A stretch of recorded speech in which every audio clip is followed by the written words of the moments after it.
Ésaïe, chapitre 29.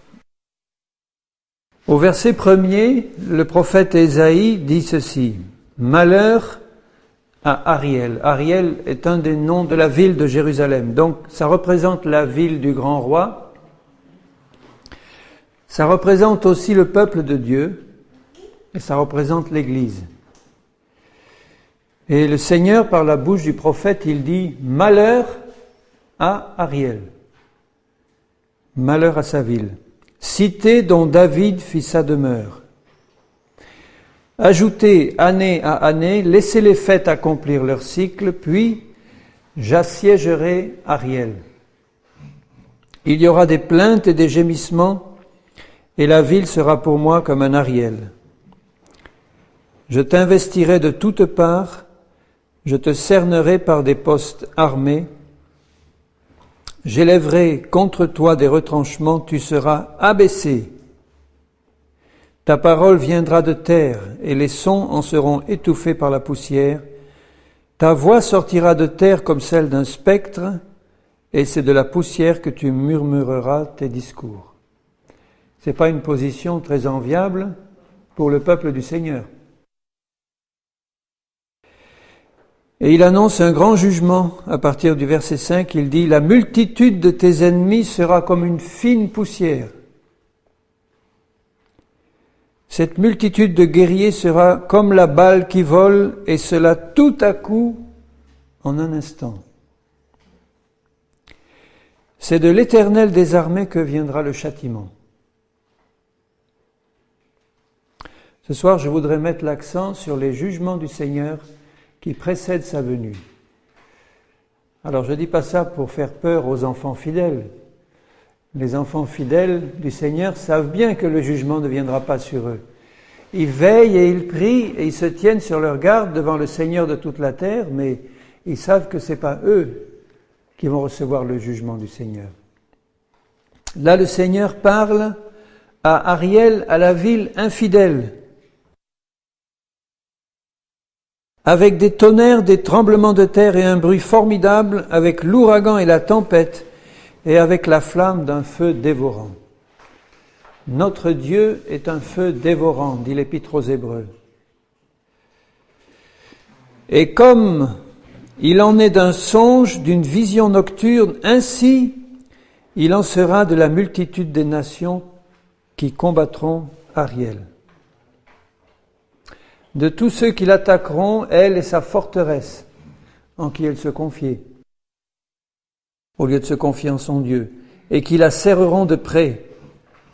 Comme celui qui a faim rêve qu'il mange, puis s'éveille l'estomac vide, et comme celui qui a soif rêve qu'il boit, puis s'éveille épuisé et languissant, ainsi en sera-t-il de la multitude des nations qui viendront attaquer la montagne de Sion. Dieu se sert des nations pour juger son peuple, mais les nations seront aussi jugées par lui. Et au verset 9, il dit ceci, « Soyez stupéfaits et étonnés. Fermez les yeux et devenez aveugles.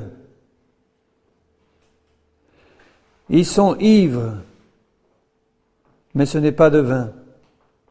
Ils chancellent, mais ce n'est pas l'effet des liqueurs fortes, car l'Éternel a répandu sur vous un esprit d'assoupissement. » Ça ne vous rappelle pas la deuxième épître aux Thessaloniciens, où Dieu dit qu'il enverra un esprit d'égarement, un esprit de mensonge sur ceux qui prennent plaisir au péché.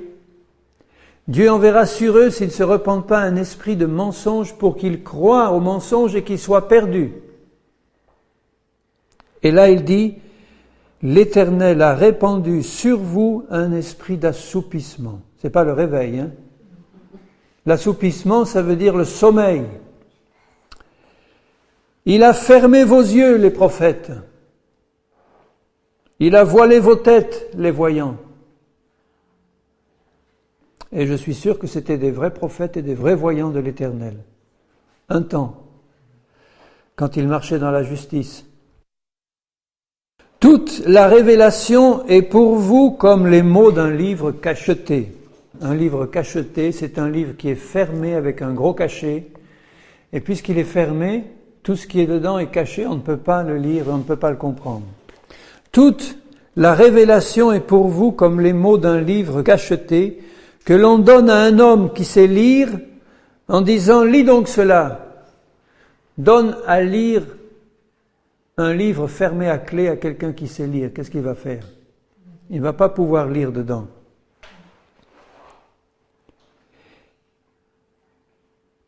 Et qui répond « Je ne le puis car il est cacheté ». Ou comme un livre que l'on donne à un homme qui ne sait pas lire, en disant « Lis donc cela ». Et qui répond « Je ne sais pas lire ». Dieu a fermé la révélation de sa parole. Il ne répand plus son esprit. Sa parole est comme un livre fermé qui ne peut plus faire d'effet dans la vie de son peuple. Et pourquoi le Seigneur fait ça? Il dit au verset 13, « Le Seigneur dit, quand ce peuple s'approche de moi, parce qu'il continue encore à s'approcher du Seigneur. Il continue encore, comme il dit au verset 1, « Laisse les fêtes s'accomplir, accomplir leur cycle. » Il continuait tout le temps à entrer dans les cycles des fêtes religieuses et à s'approcher du Seigneur avec de grands orchestres, des chœurs magnifiques et des belles prédications bien ciselées, des belles prédications bien faites par des docteurs de la loi qui connaissaient la Bible par cœur. Et ils convoquaient tout le peuple à une grande fête pour l'Éternel et ils donnaient leurs belles prédications, mais la révélation était fermée.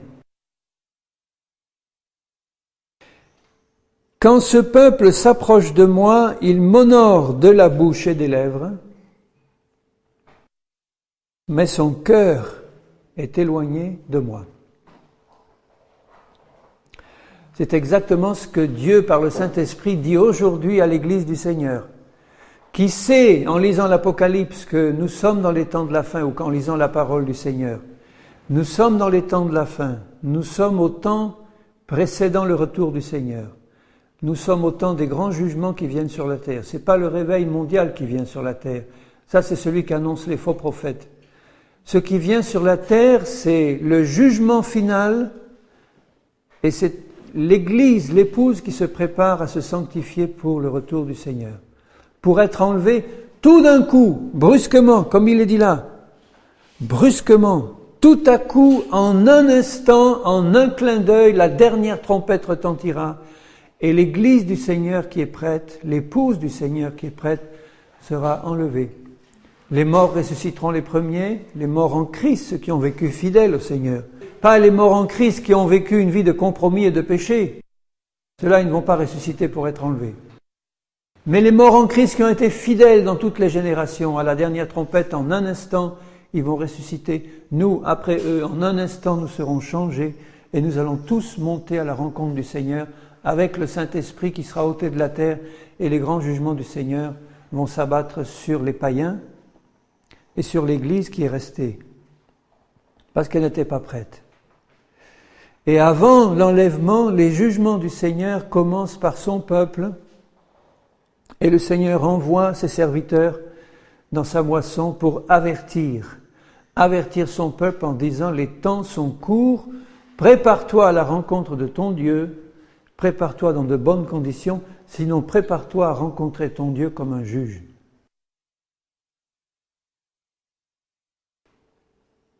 Et la crainte qu'il a de moi n'est qu'un précepte de tradition humaine. Ça décrit tout à fait l'Église visible de Jésus-Christ aujourd'hui. Quand ce peuple s'approche de moi, il m'honore de la bouche et des lèvres, mais son cœur est éloigné de moi, donc ça montre qu'il n'aime pas le Seigneur, parce que si nous aimons le Seigneur, nous gardons sa parole et nous lui obéissons par amour, mais un amour entier, complet. Seigneur, je t'ai donné toute ma vie, ça doit être le cri du fond de notre cœur, je t'ai donné toute ma vie sans vouloir retourner en arrière. Maintenant, tu fais de moi ce que tu veux. Qu'est-ce que tu veux que je fasse, Seigneur ? La crainte qu'il a de moi n'est qu'un précepte de tradition humaine. Ah, des traditions humaines, ils en avaient beaucoup. Ils en avaient plein. Ils se lavaient les mains soigneusement avant chaque repas pour éviter d'être souillés par quelque chose d'impur.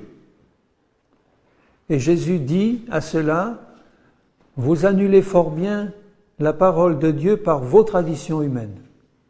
Vous avez remplacé la parole par vos traditions. Et maintenant vous allez faire des tas de choses inutiles, complètement inutiles, comme se laver les mains avant de manger pour rituellement se purifier. Mais on pourrait en voir des tas d'autres traditions religieuses complètement inutiles, dont l'Église est pleine. Des traditions sur son organisation, des traditions sur son fonctionnement, des traditions sur ses pratiques, mais qui ne sont que des préceptes de tradition humaine. C'est pourquoi je frapperai encore ce peuple. Écoutez bien par quoi Dieu va frapper ce peuple. Je frapperai encore ce peuple par des prodiges et des miracles. Pourquoi ? Parce que ce peuple aura le cœur tellement éloigné de Dieu et il aura tellement résisté à l'appel du Seigneur pour revenir à lui qu'il va s'enfoncer dans la séduction, qu'il va s'enfoncer dans toutes sortes de choses qui sont des traditions humaines et qui sont des choses de Satan et du monde. Et il sera séduit par toutes sortes de prodiges et de miracles mensongers qui seront des jugements de Dieu. Je frapperai mon peuple par des prodiges et des miracles, mais ce ne seront pas des prodiges et des miracles pour guérir le peuple, mais pour l'entraîner dans l'erreur, dans la séduction, pour le faire périr.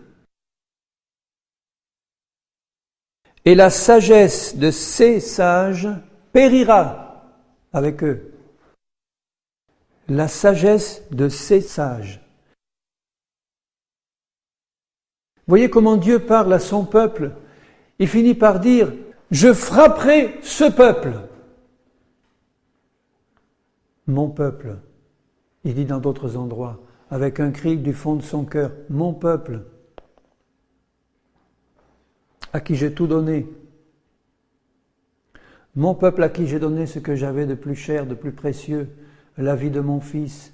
Mon peuple sur lequel j'ai répandu tout mon esprit, à qui j'ai fait toutes mes promesses, à qui j'ai fait tous mes dons, à qui j'ai promis d'intervenir s'il s'approchait de moi d'un cœur entier, d'un cœur sincère. Mais le cœur de son peuple s'est détourné du Seigneur. Et à cause de ça, Dieu va le frapper de miracles et de prodiges qui vont entraîner le peuple dans l'erreur. C'est ce qui se passe aujourd'hui sous nos yeux. La bénédiction du rire, je ne veux pas appeler ça la bénédiction de Toronto, parce qu'il y a tellement de choses dans Toronto que maintenant tout le monde mélange, mais je parle de la bénédiction du rire incontrôlable, qui est soi-disant la visitation de Dieu. C'est une séduction du malin, qui vient comme un jugement de Dieu sur un peuple rebelle, qui n'a pas voulu écouter les avertissements du Seigneur, et qui est en train d'être séduit dans toutes sortes de signes, de prodiges et de miracles qui sont en train de l'écarter de plus en plus du Seigneur. Et ce n'est que le début, et vous allez voir des choses encore plus fantastiques se passer, des choses fantastiques qui viendront de l'ennemi de nos âmes et du séducteur, et qui vont séduire de plus en plus l'Église visible, jusqu'à la faire périr. La sagesse de ces sages périra. Tu as voulu te confier dans ta sagesse, qui est une folie pour Dieu, au lieu de te confier dans la sagesse de Dieu qui est une folie pour les hommes, eh bien cette sagesse-là, cette sagesse humaine, elle périra. L'intelligence de ces hommes intelligents disparaîtra. Tous les grands diplômés de théologie, tous les grands pasteurs qui n'ont que leur diplôme de psychologie, de psychiatrie chrétienne et de théologie, disparaîtront avec leur sagesse, s'ils se confient dans ces sciences-là, au lieu de se confier dans la simplicité de l'Évangile et de la parole du Seigneur, et de la prédication de la croix, et de la foi en Jésus-Christ et en sa parole. Rappelez-vous ce que l'apôtre Paul disait de ses diplômes, lui qui était docteur en théologie, disciple de Gamaliel, qui était capable sans doute de vous réciter des passages entiers par cœur de la parole, qui connaissait par cœur la parole du Seigneur, qui était un persécuteur de l'Église parce qu'il voulait soi-disant la ramener dans la vérité. Il dit à partir du moment où sa vie a été bouleversée par sa rencontre avec Jésus, tout ça je le considère comme de la boue. Et ce n'est pas avec des discours de la sagesse des hommes qu'il venait, ou qu'il s'approchait des peuples qu'il allait évangéliser. C'est dans une démonstration d'esprit et de puissance, dans la sagesse du Seigneur. Malheur, verset 15, à ceux qui cachent leurs desseins pour les dérober à l'Éternel. Qu'est-ce qu'on peut voler à Dieu? Ça veut dire malheur à ceux qui ont leur petite combine dans le fond de leur cœur et qui pensent que Dieu ne voit pas et qui sont en train de mettre en place leur propre système humain, leur propre organisation de l'Église, leur propre façon de fonctionner, sans faire aucun cas du modèle de la parole du Seigneur. Et ils sont en train de concevoir dans leur cœur leurs propres desseins en essayant de les voler à Dieu, c'est-à-dire de faire croire aux hommes que ça vient du Seigneur, alors que ça vient de leur propre cœur. Et en pensant que Dieu ne regarde pas ce qui se passe. Qui font leurs œuvres dans les ténèbres et qui disent « Qui nous voit et qui nous connaît ?» Le responsable qui met la main dans la caisse en pensant que personne ne le voit. Le chrétien qui va commettre en douce son péché d'adultère en pensant que personne ne le voit. Tout autre péché, n'importe lequel, qui va mentir comme Ananias et Saphira en pensant que personne ne le voit. Ce n'est pas à des hommes, dit Pierre, que tu as menti, c'est au Saint-Esprit. Parce que tu as voulu cacher quelque chose en faisant croire au monde et à tes frères que c'était la vérité. Est-ce que Dieu ne le voit pas? Tu peux essayer de paraître devant les hommes, mais Dieu voit au cœur, il voit exactement ce qui se passe. Et si tu essayes de cacher le péché, il viendra un jour où ce péché sera manifesté à la lumière pour ta honte. Là, je parle à personne en particulier d'entre vous. Quand je fais cette parole avec un « tu », je m'adresse à celui qui est concerné. Et au verset 16, le Seigneur leur parle en disant « Quelle perversité est la vôtre !» Vous savez ce que c'est la perversité? C'est un cœur tordu. Quelle perversité est la tienne! Tu as le cœur tellement tordu que tous tes petits desseins humains, toutes tes petites combines humaines et tes traditions humaines, tu penses que le Seigneur ne voit pas ces choses et qu'il n'en tirera pas jugement.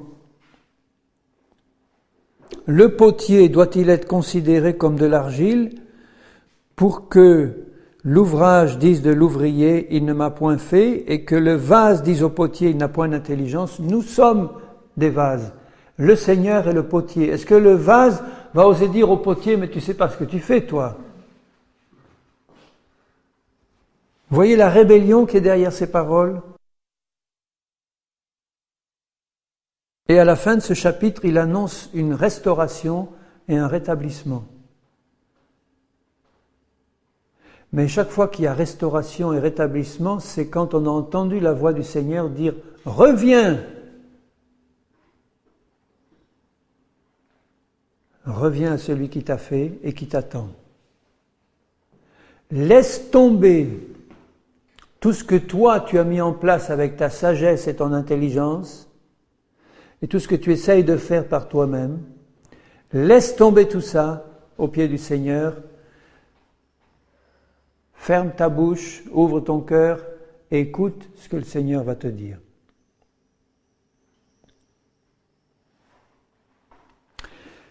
Au verset 17, il dit « Encore un peu de temps et le Liban se changera en verger. Le verger sera considéré comme une forêt. En ce jour-là, les sourds entendront les paroles du livre. »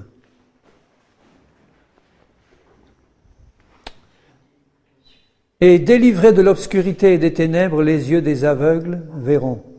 Les malheureux se réjouiront de plus en plus en l'Éternel, et les pauvres feront du Saint d'Israël le sujet de leur allégresse. Ça ne vous rappelle pas un peu le sermon sur la montagne, où Jésus parle des pauvres et des malheureux, des aveugles et des sourds? Il veut parler là de ceux qui sont sourds aux choses du monde, qui ont l'oreille ouverte pour Dieu, de ceux qui sont aveugles aux choses de ce monde et du péché, mais qui ont l'œil ouvert pour Dieu. Des pauvres qui ne sont pas considérés par le monde, qui sont des rebuts du monde, des balayures, comme Paul dit. Des malheureux et des pauvres, des humbles, des petits, des sans grade, des rien du tout aux yeux du monde et aux yeux de ceux qui dominent sur l'Église actuelle. Ils feront du Saint d'Israël le sujet de leur allégresse. Tu dois faire du Saint d'Israël le sujet de ton allégresse. Tu ne dois pas te réjouir parce que tu as eu une bénédiction seulement. Tu ne dois pas te réjouir parce que Dieu t'a guéri seulement. Tu ne dois pas te réjouir parce que Dieu a rempli ton portefeuille ou que Dieu t'a donné une bénédiction. Tu dois te réjouir dans le Saint d'Israël parce qu'il te révèle sa gloire et que tes yeux le voient. C'est ça que Dieu cherche, des adorateurs qui l'aiment et qui l'adorent en esprit et en vérité, et qui lui ont dit « Seigneur, plus moi, mais toi ». Car le violent ne sera plus, le moqueur aura fini, et tous ceux qui veillaient pour l'iniquité ou le péché seront exterminés.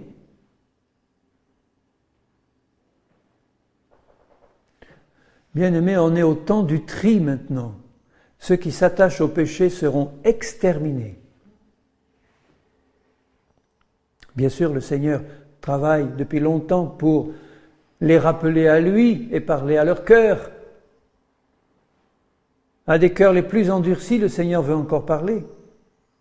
Mais il attend de voir des actes, pas des promesses et des paroles. « Oh Seigneur, j'ai compris, j'ai entendu, d'accord, je le ferai plus. » Des actes le Seigneur veut, pas des paroles.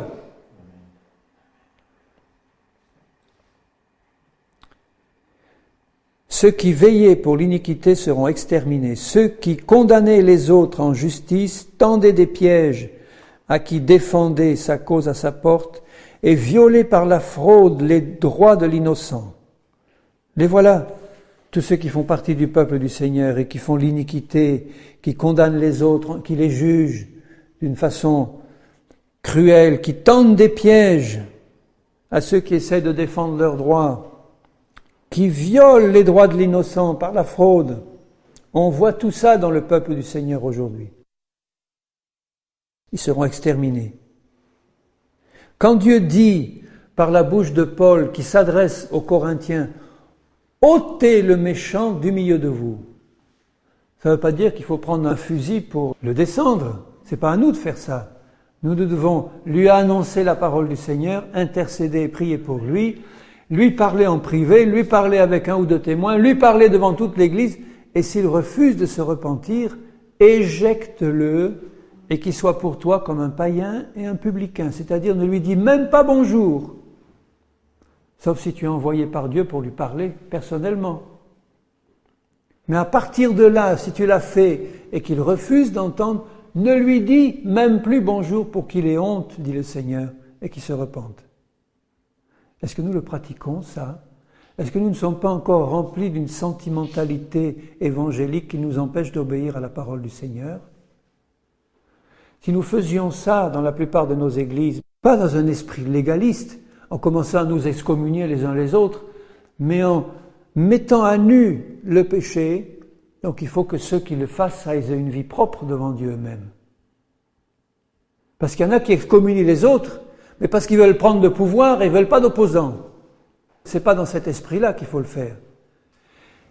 Les anciens du troupeau doivent avoir un cœur pur devant Dieu, doivent être ouverts à la réprimande quand elle est justifiée, ou même quand elle ne l'est pas. Ils doivent supporter avec patience les critiques injustes. Et ils doivent retourner les pierres pour mettre à nu le péché au milieu du peuple. Dans un esprit d'amour, dans un esprit de vérité, dans un esprit qui nous pousse à rechercher la gloire du Seigneur. Comment est-ce que la gloire du Seigneur peut se manifester au milieu d'un peuple qui pratique le péché?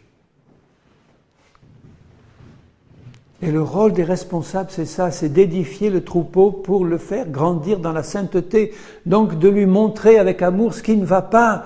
Et puis si les autres ne veulent pas se repentir, de lui dire avec fermeté, maintenant tu te décides, parce que si tu ne te décides pas dans le bon sens, eh bien demain nous n'avons plus de communion l'un avec l'autre. Tu te débrouilles, tu vas trouver un groupe ou une église qui t'accepte avec ton péché, mais avec moi, il n'y a plus de marche possible. Tu te décides et vite. C'est comme ça qu'il faut parler. Mais celui qui parle comme ça, avec un cœur rempli de l'amour du Seigneur, il n'aura jamais un esprit de jugement, un esprit de condamnation. Il va pleurer dans son cœur sur ceux qui ont la nuque trop dure pour refuser de se repentir. Mais ils vont manier l'épée de l'esprit sans hésitation. Vous savez que l'épée de l'esprit, c'est une épée à deux tranchants, bien tranchante, pour séparer ce qui est de la chair et ce qui est de l'esprit. Dans les enseignements, dans les conseils qu'on peut donner, si tu ne manies pas l'épée de l'esprit, comment tu vas pouvoir trancher entre ce qui est charnel et ce qui est spirituel, entre ce qui est de Dieu et ce qui est de Satan? Moi, je ne souhaite pas avoir une épée toute émoussée, qui ne coupe plus, qui est toute ébréchée, qui est toute rouillée. Quel travail on peut faire avec cette épée-là? Il y a des épées aujourd'hui dans la main de certains serviteurs de Dieu, on dirait des battes de baseball. Vous savez, bien rondes et bien lisses. Plus aucun tranchant, rien du tout. Il s'en sert pour assommer, oui, d'accord. Mais elle est incapable de passer là, dans les jointures et les moelles, pour trancher, pour désosser et pour enlever tout ce qui n'est pas du Seigneur. Elle est incapable de faire ça. Notre épée doit être bien aiguisée. Et comment est-ce que mon épée peut être aiguisée, mon épée à moi? C'est par mon obéissance personnelle à la parole. Quand je vais obéir à la parole, je ne vais avoir aucune timidité à l'annoncer avec fermeté, vérité et force. Chaque fois que le péché s'introduit dans la vie d'un serviteur de Dieu, il est incapable de manier l'épée de l'esprit avec force. Incapable. Il va rester dans des banalités, dans des généralités. Il va parler de l'amour et de l'unité. J'entends quelquefois des pasteurs dire « ce qui nous tue, ce sont nos divisions ». C'est faux, c'est un mensonge. Ce qui nous tue, c'est notre désobéissance. Parce que l'Église du Seigneur, elle n'est pas divisée. Elle est une. Et ceux qui sont vraiment dans l'obéissance au Seigneur, ils se reconnaissent immédiatement et ils savent qu'ils sont unis. L'Église du Seigneur, elle n'est pas divisée. Elle forme un seul corps bien uni. Et ceux qui appartiennent à cette Église-là, invisible, universelle, ils le savent. Et ils savent ce que c'est que la véritable unité dans l'Esprit du Seigneur, dans la vérité et dans la sainteté. Donc ces divisions apparentes qu'on voit, eh bien c'est de la chair, c'est pas de l'Esprit du Seigneur. L'Église du Seigneur n'est pas divisée. Et en plus, l'Église du Seigneur est prête à sa venue. Déjà maintenant, elle est prête. Partout dans la terre entière, l'épouse du Seigneur, elle est prête. Le son de la trompette peut retentir dans la seconde qui suit ma parole. L'Église du Seigneur est prête.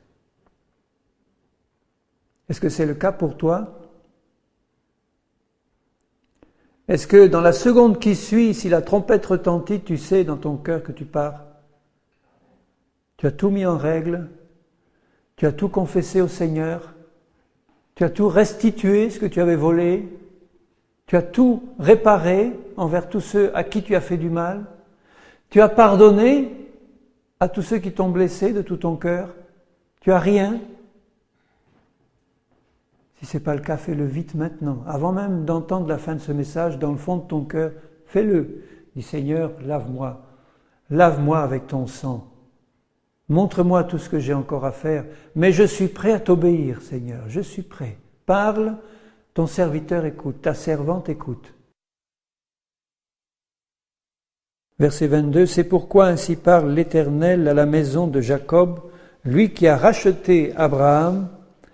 Maintenant Jacob ne rougira plus, maintenant son visage ne pâlira plus, car lorsque ses enfants verront au milieu d'eux l'œuvre de mes mains, c'est le Seigneur qui parle, ils sanctifieront mon nom et ils craindront le Dieu d'Israël. Ceux dont l'esprit s'égarait acquerront de l'intelligence et ceux qui murmuraient recevront instruction. Pourquoi ? Parce qu'ils se sont soumis au Seigneur. Ils avaient les oreilles bouchées, les yeux fermés aux paroles du Seigneur et à l'action du Seigneur. Ils ont compris, ils se sont repentis, ils ont demandé pardon. Et à partir de ce moment-là, les cœurs, les oreilles et les yeux s'ouvrent. Parce qu'ils voient au milieu d'eux l'œuvre de mes mains. Quelle est l'œuvre du Seigneur ? C'est l'action de son esprit pour convaincre de péché, de justice et de jugement. Si tu es capable de voir cette œuvre-là du Seigneur, tes yeux et tes oreilles s'ouvrent. Et tu sanctifies le nom de Jésus, le nom de l'Éternel. Comment est-ce qu'on peut sanctifier le nom de l'Éternel ? En marchant dans l'obéissance, dans la sanctification, en marchant dans un esprit réel de repentance réelle qui porte du fruit selon la repentance, des fruits dignes de la repentance. Et les esprits qui s'égaraient recevront gratuitement l'intelligence du Seigneur. Et je lis juste le début du chapitre 30, puisqu'après ces promesses de restauration, Dieu parle toujours pour essayer d'en arracher aux flammes de l'enfer ou au jugement qui arrive. Toujours il va parler jusqu'au dernier moment. Donc les rebelles n'auront vraiment aucune excuse. Ils sauront que c'est leur faute et pas celle de Dieu. Malheur, dit l'Éternel, aux enfants rebelles qui prennent des résolutions sans moi et qui font des alliances sans ma volonté pour accumuler péché sur péché. Et au verset 9, il dit « Car c'est un peuple rebelle, des enfants menteurs, des enfants qui ne veulent pas écouter la loi de l'Éternel, qui disent aux voyants « Ne voyez pas » et aux prophètes « Ne nous prophétisez pas des vérités, dites-nous des choses flatteuses. » Ah, ça c'est bien. Quand vous vous mettez sur une estrade devant une église de 5, 600, 200, 300 personnes et que vous commencez à prophétiser au nom de l'Éternel en disant « Vous êtes des enfants de Dieu merveilleux. Oh, les belles brebis du Seigneur, je ne vois pas d'iniquité en Jacob. » Alors que l'église est pleine de péchés, vous leur dites des choses flatteuses. Ah, on aime entendre ça. Mais le jour où il y a un appel sérieux à la repentance, on aime moins. Il y en a qui se bouchent les oreilles. Ne nous prophétisez pas des vérités. Dites-nous des choses flatteuses. Prophétisez des chimères. Des chimères. Dieu aime tellement son Église qu'il va envoyer un grand réveil mondial sur une Église rebelle. Si mon peuple sur qui mon nom est invoqué s'humilie, prie, cherche ma face et se détourne de ses mauvaises voies, alors le Seigneur dit, je l'exaucerai des cieux, je guérirai son pays et j'effacerai son péché. Mais est-ce que les conditions sont remplies maintenant ? Les conditions ne sont pas remplies.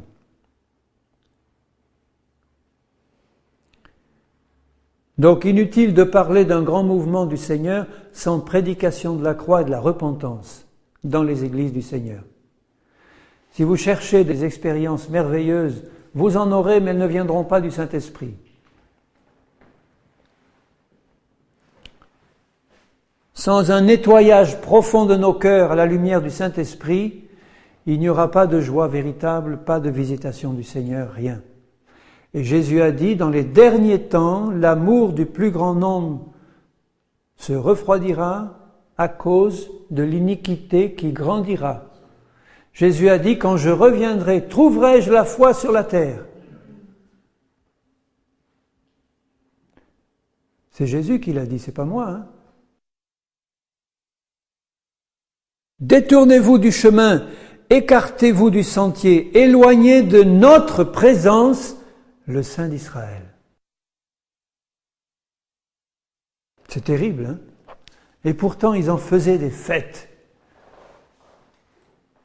Et ils venaient au temple régulièrement adorer le Seigneur et faire tous leurs sacrifices.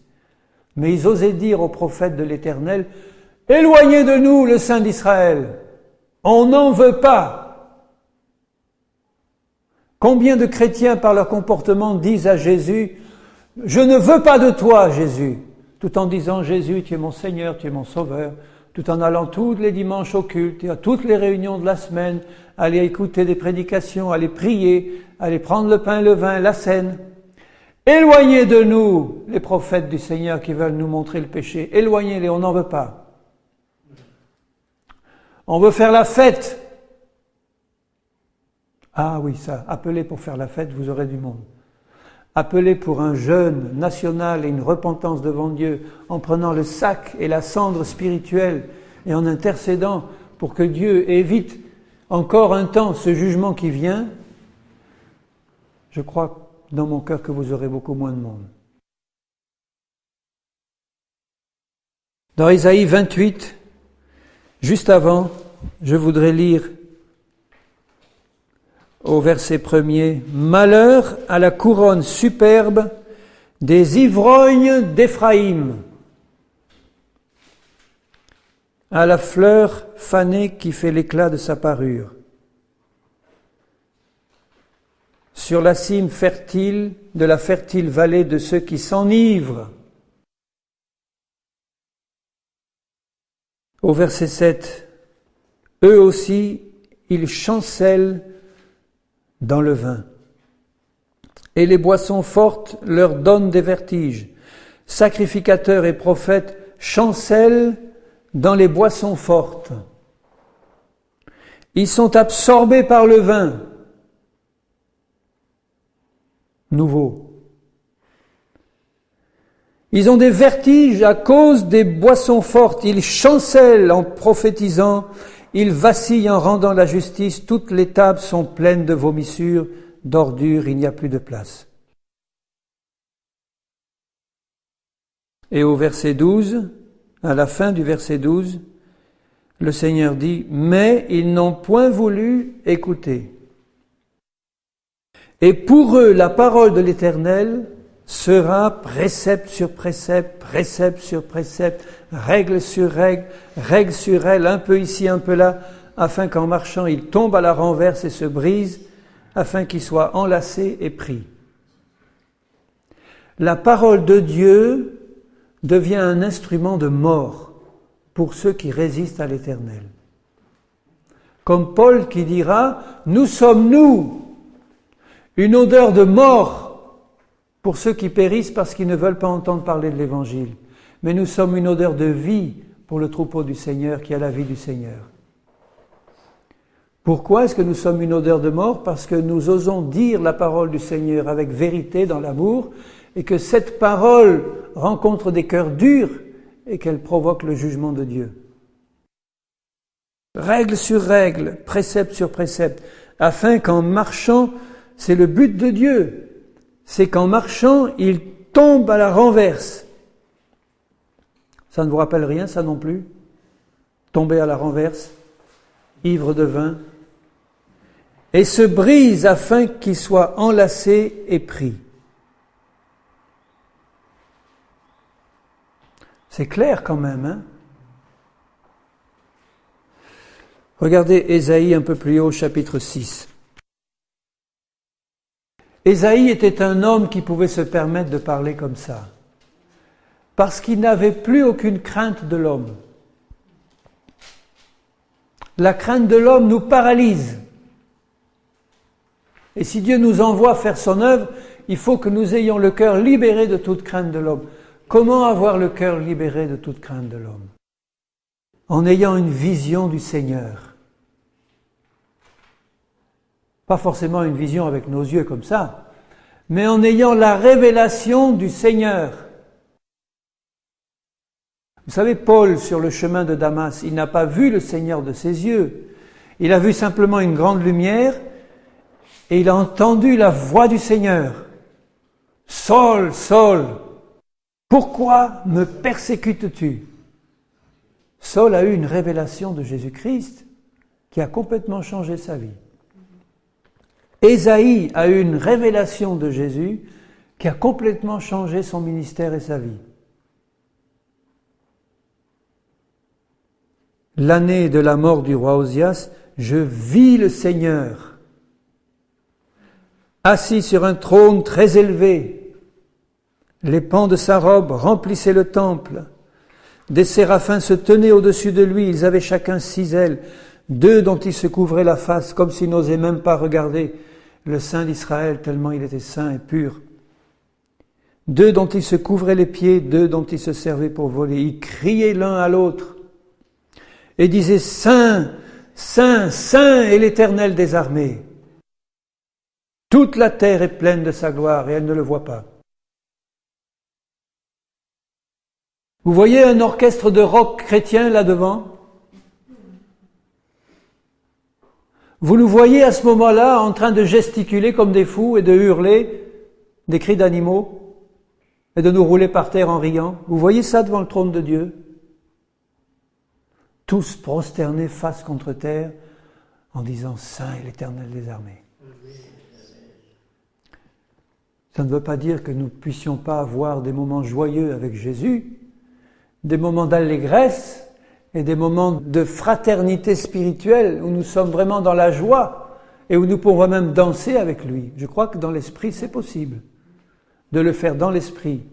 Mais là, quand Dieu se révèle dans sa sainteté, dans sa magnificence, dans sa gloire, comme il l'a fait devant Jean l'apôtre, comme il l'a fait devant Ézéchiel, comme il l'a fait devant Ésaïe, tous ces prophètes, au moment où Dieu se révèle dans sa gloire, ils n'ont envie que d'une chose, c'est se prosterner face contre terre, pas dos contre terre, mais face contre terre, pour chanter la gloire de Dieu, et encore, en n'osant à peine ouvrir la bouche.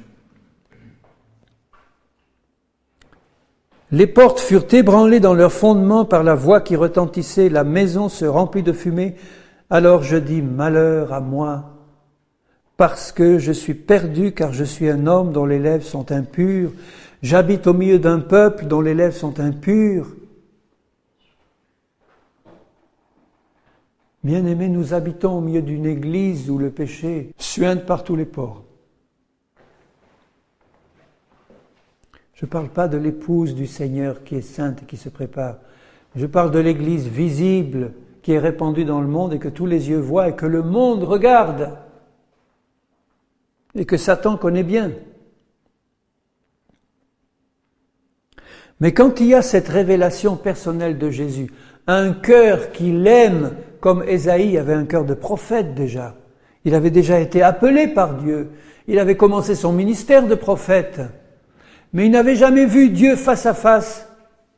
Et quand Dieu se révèle à lui par pure miséricorde, qu'est-ce qu'il commence à voir après avoir vu la gloire de Dieu?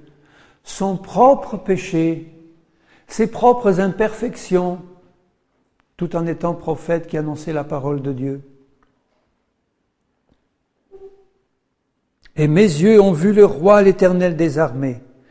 Et parce qu'il avait un cœur honnête et un cœur tout entier pour Dieu, comme doit être ton cœur, mon frère et ma sœur qui m'écoutent, un cœur tout entier pour Dieu, malgré ses faiblesses, malgré ces choses qui n'allaient pas encore dans sa vie. Il dit, mes lèvres sont impures, Seigneur, elles sont même pas dignes d'annoncer ta parole. Et mes yeux ont vu le roi, mais l'un des séraphins vola tenant à la main une pierre ardente qu'il avait prise sur l'autel avec des pincettes. Et il en toucha ma bouche. Le Seigneur va toucher ce qui est impur en toi si tu te tiens devant lui en réclamant sa révélation, en réclamant qu'il se révèle à toi par le Saint-Esprit. La première chose qu'il fera, c'est te montrer ce qui ne va pas, te montrer ton péché.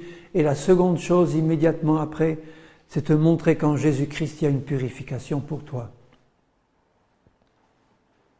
La pierre ardente, c'est Jésus. Et quand Jésus nous touche, et que nous sommes là devant le Seigneur en disant « Seigneur, j'ai mon cœur ouvert devant toi. Si tu te révèles, c'est pas pour me détruire, c'est parce que tu as vu mon cœur et tu as vu mon désir de t'obéir et tu veux me changer, tu veux me purifier. Non pas pour que je retourne aux vomissures que j'ai vomies, mais pour que je marche fidèle avec toi en comptant sur ta force. » Il en toucha ma bouche et dit « Ceci a touché tes lèvres, ton iniquité est enlevée, ton péché est expié. » Et c'est parce que ton iniquité est enlevée, que ton péché est expié, que maintenant tu vas marcher dans la sainteté. Et tu vas marcher dans l'obéissance. Tu vas marcher dans l'obéissance parce que tu sais le prix que Jésus a payé par amour pour toi. Ceux qui n'ont pas une repentance bien accrochée au fond de leur cœur et qui jouent encore avec le péché, ce sont ceux qui n'ont pas compris quelle est la grandeur du prix que Jésus a payé pour eux. S'ils avaient compris, ils ne joueraient plus avec le péché. J'ai lu ou j'ai écouté un jour cette histoire qui m'a beaucoup parlé. Elle est toute simple. C'est l'histoire de deux jeunes gens. L'un était d'une famille riche et l'autre d'une famille très pauvre, mais ils étaient copains. Et un jour, ils ont décidé d'aller faire la fête, d'aller en boîte. Ils se sont saoulés. Ils ont fait des choses épouvantables. Ils ont tout cassé là où ils étaient parce qu'ils étaient ivres. Ils ont plongé à plein dans le péché, les deux, à tel point que la police a dû venir et ils ont été mis en prison. Et dans le pays où ils étaient, le juge a dit, eh bien, vous allez passer 6 mois en prison ou alors vous serez libérés si quelqu'un vient payer une forte somme pour vous. Ça se fait dans certains pays, ça se fait en Amérique par exemple. Le père du jeune homme riche, le lendemain il a payé la grosse somme et son fils est sorti. Mais le pauvre, son père était mort, il n'avait plus que sa vieille maman qui n'a pas pu payer. Tout de suite du moins. Et ce qu'elle a fait, sa vieille maman, elle a dit, eh bien je ne veux pas laisser mon fils 6 mois là-dedans. Je vais tout faire, je vais travailler, je vais faire des ménages, je vais faire tout pour ramasser cette somme pour qu'il puisse sortir avant. Et elle s'est usée au travail, et elle a, sou après sou, accumulé la somme. Elle a fait tout, elle a raclé tout, elle s'est fatiguée. C'était peut-être plus que 6 mois, enfin en tout cas elle a eu le temps de se fatiguer et de s'user. Elle a réuni la somme, elle a fait sortir son fils. Et quand quelque temps après, le jeune homme riche est venu inviter l'autre pour retourner faire la nouba, le jeune homme pauvre, il a dit « Non, je n'irai pas parce que je sais ce que ça a coûté à ma pauvre vieille maman pour me sortir de là. Toi, ça t'a rien coûté, ton père a tout payé comme ça, et toi tu ne sais pas ce que ma mère, elle a souffert pour me sortir de là. Elle y a été de sa vie. » Donc si tu as compris le prix que Jésus a payé, les souffrances que Jésus a subies pour te sortir du péché, tu ne vas pas y retourner comme ça, facilement, ou en disant « Oh, c'est gratuit, Jésus va toujours me pardonner ». J'entends comme ça des chrétiens dire « Oh, je suis sous la grâce, eh bien si je chute, c'est pas grave. Oh, s'il se passe quelque chose, ce péché, c'est pas grave. On est sous le sang de Jésus, tu demandes pardon et puis voilà ». C'est une mentalité d'enfant gâté, de jeune homme riche qui n'a pas compris ce que Jésus a souffert pour le sortir de là.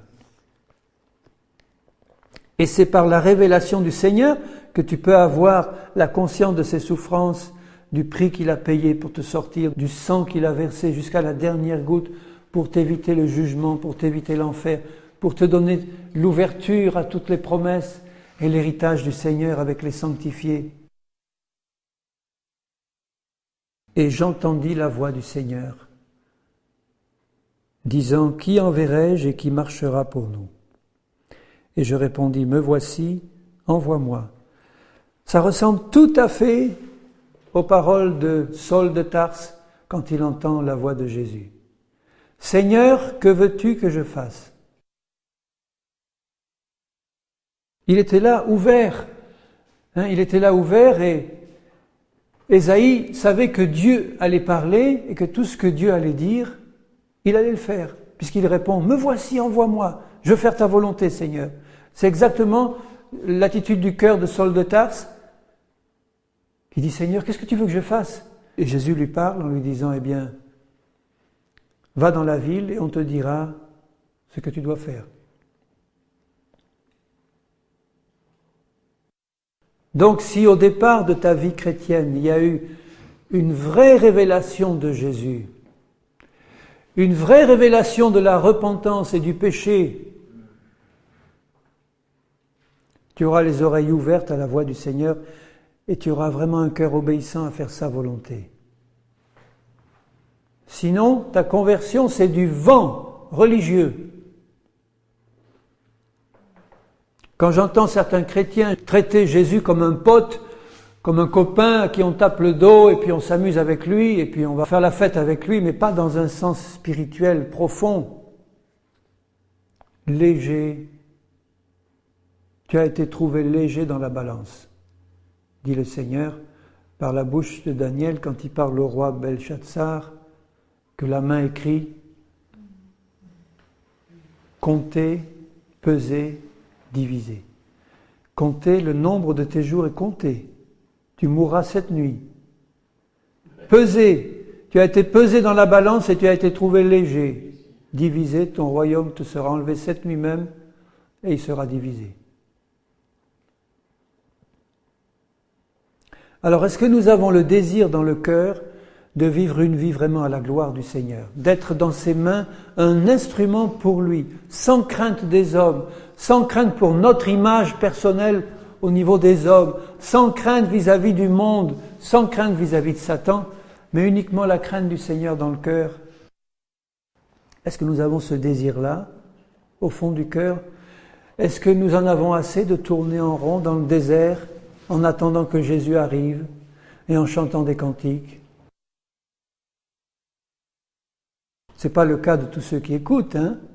Là, je parle à ceux qui sont fixés dans leur position spirituelle et dans leur tradition humaine et dans leur pratique religieuse et qui n'ont pas de vraie révélation du Seigneur et de sa parole, qui ne sont pas donc entre les mains du Seigneur un instrument utile et efficace, qui sont des bons religieux, qui sont une abomination aux yeux du Seigneur. Que le Seigneur aime, comme il aimait les pharisiens. Et le message que Dieu donne à Ésaïe, là, c'est un message de jugement. Puisque Dieu dit au verset 9, « Va et dis à ce peuple, vous entendrez, vous ne comprendrez pas. Vous verrez, vous ne saisirez pas, rends insensible le cœur de ce peuple, endurcis ses oreilles, bouche-lui les yeux pour qu'il ne voie pas de ses yeux, n'entende pas de ses oreilles et ne comprenne pas de son cœur. » Quel message pour un prophète, vous vous rendez compte? Un prophète envoyé par Dieu pour boucher les oreilles de son peuple, pour lui fermer les yeux, pour qu'il n'entende pas, qu'il ne comprenne pas, et qu'il ne soit pas guéri, qu'il ne se convertisse pas et qu'il soit détruit. C'est exactement ce que Dieu donne à Jérémie le prophète. Quand il lui dit au début de son ministère, « Va, ne crains rien, ne crains personne. Si tu les crains, c'est moi qui te ferai trembler. Arrache, détruis, abat. Et puis, plante et rebâtis. »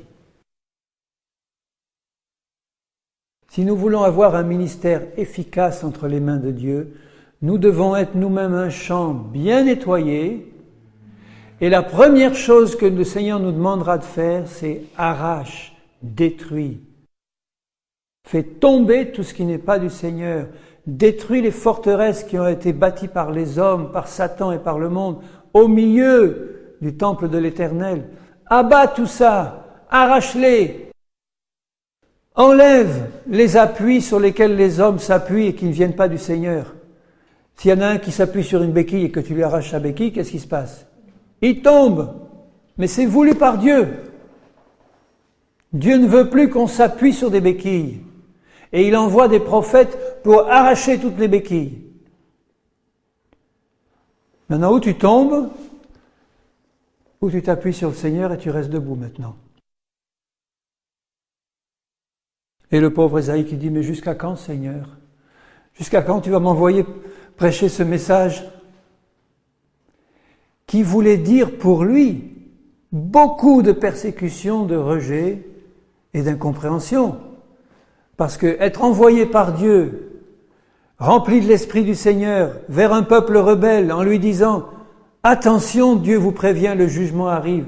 Sortez de vos mauvaises voies, ça suffit comme ça. » Ça allait être des persécutions, ça allait être des rejets, ça allait être des troubles, des souffrances.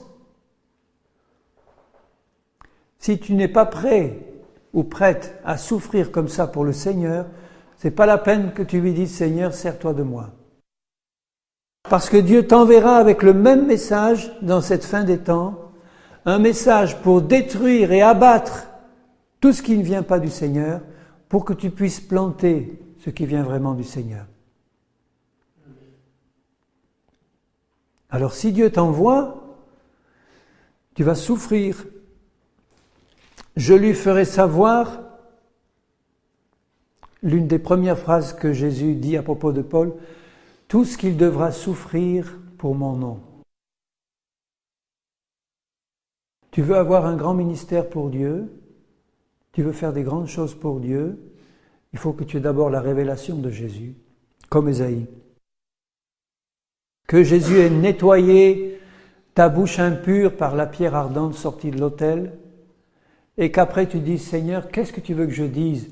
Pas des flatteries, rien, mais un message qui va droit au cœur de ceux qui ont le cœur ouvert pour entendre, et qui est un message qui brisera les nuques raides devant le Seigneur. Parce que les temps sont courts, et le Seigneur parle par son esprit maintenant pour que toute chose soit rétablie comme il le veut. Il veut encore bénir le Seigneur, mais pas n'importe comment, pas sans condition. Il veut encore sauver, et toujours, il veut encore relever son peuple, il veut sauver ce monde perdu. Le cœur du Seigneur, il saigne de voir tout ce qui se passe. Il veut sauver, il veut bénir, mais il ne le fera pas n'importe comment, et il ne le fera pas malgré ceux qui lui résistent. Ceux qui lui résistent, jusqu'au bout, seront brisés par Dieu. Et brutalement, et sans remède. Mais il termine, je lis la fin du verset 13 de ce chapitre 6. Mais comme le térébinthe et le chêne conservent leur tronc quand ils sont abattus, une sainte postérité renaîtra de ce peuple. C'est ça qui est merveilleux avec le Seigneur. Il coupe le tronc et il fait renaître une sainte postérité. Je veux faire partie de cette sainte postérité et par la foi je dis j'en fais partie Seigneur parce que tu connais mon cœur et mon cœur est tout entier pour toi. Je n'ai aucune crainte des hommes, aucune crainte de ce qu'ils peuvent me dire, aucune crainte des critiques, aucune crainte des jugements. Il y en a eu, il y en a et il y en aura. Alléluia. Le disciple ne peut pas être traité plus que son maître. Mais ce qui compte, c'est que ma vie soit droite devant Dieu et que je règle devant Dieu ce que j'ai à régler devant lui. Et qu'après j'écoute sa voix, je dis ce qu'il me dit de dire, je fasse ce qu'il me dit de faire et je dis Seigneur maintenant, je suis un serviteur inutile. Ce que je devais faire, je l'ai fait. C'est tout. Que toute la gloire t'en revienne, Seigneur. Le Seigneur veut un peuple qui le glorifie. Un peuple qui se prépare et un peuple qui annonce sa parole sans timidité. parce qu'il la vit. Une sainte postérité renaîtra de ce peuple. Et ceux qui auront été brisés devant le Seigneur, qui auront vu leur incapacité, leur impuissance, leur néant personnel, qui auront vu que tout ce qu'il y a de bon, ça a été donné par Dieu, la nouvelle nature, la nouvelle naissance, les dons du Seigneur, le fruit de l'Esprit, tout est donné par Jésus, tout est donné par Dieu en Jésus. De quoi est-ce qu'on peut se vanter devant Dieu? Est-ce qu'on peut se vanter devant Dieu de quelque chose? On a tout reçu. De quoi est-ce que je peux me glorifier? Mais je veux glorifier le Seigneur.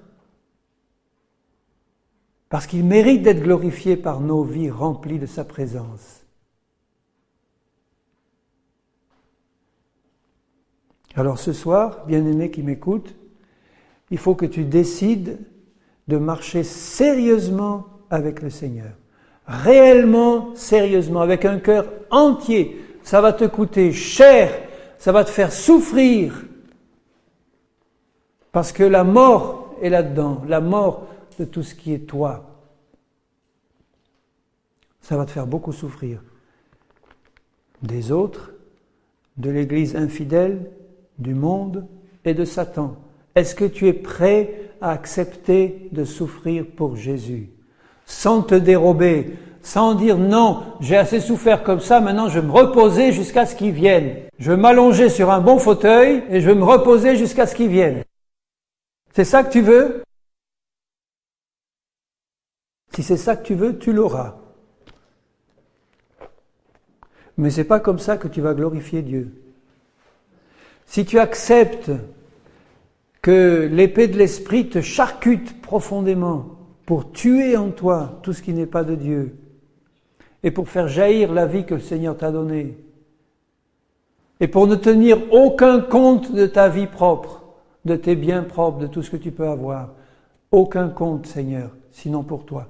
Alors Dieu se servira de toi et il te remplira et il t'utilisera. Amen.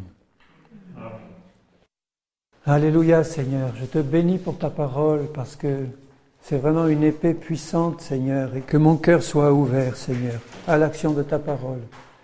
Je ne veux pas la donner légèrement, Seigneur, et je ne veux pas l'écouter avec légèreté. Mais elle est une puissance, Seigneur, de toi, comme la croix est une puissance pour le salut de quiconque croit, et pour nous qui croyons, elle est la puissance de Dieu. Seigneur, je te bénis pour ta parole, pour l'œuvre de Jésus. Seigneur, tu veux un peuple saint qui te glorifie dans ces derniers temps. Seigneur, que tous ceux qui ont l'oreille ouverte puissent recevoir cette parole et changer vraiment leur vie devant toi. Seigneur, qu'à chaque instant de la journée, je n'oublie pas ta parole, je la garde dans mon cœur et je reste consacré à toi, Seigneur, pour te servir avec un cœur honnête. Et je te remercie pour le travail que tu fais dans mon cœur, dans le cœur de tous ceux qui ont vraiment le désir de t'aimer, de te servir, de t'adorer, de te louer, de te glorifier de tout leur cœur. Seigneur, au nom de Jésus, mon Père, fais ton œuvre. Au nom de Jésus-Christ. Amen.